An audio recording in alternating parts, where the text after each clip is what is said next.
local ownership of peace building intents. Kwa mbele nyakor mgajuang jatend jotije piny owacho Felix Kosgei oyango ni nitie dok piny rang'iny ma jotije piny owacho owinjo bed ni tiyo e pacho ka thoth jotije go ok ti kuom seche mowinjo gitiye kendo bende ok girwakre kaka owinjore ka gidhi apise. Kosgei owacho ma e kinde nyasi manokelo kanyakla apisas mochung' ne jotije kuonde tije ma bende nobagi Naivasha kama okwayo apisas go mondo mi one ni jotije odok e lai makare kaluwore gi chike ma thurka.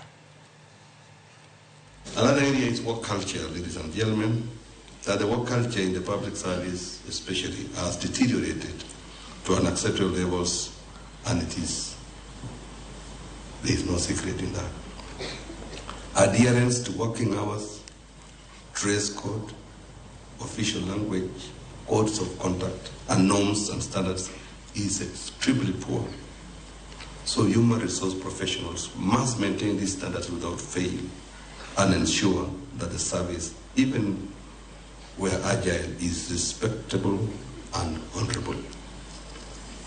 Let us not drop our guard. You need to know that as a human resource officer or director or a manager, all the officers, all the employees are looking up to you to see how you act, how you behave, how you deal with matters. Osurane nyakor Ramogi owere kod mago motende kod weche mag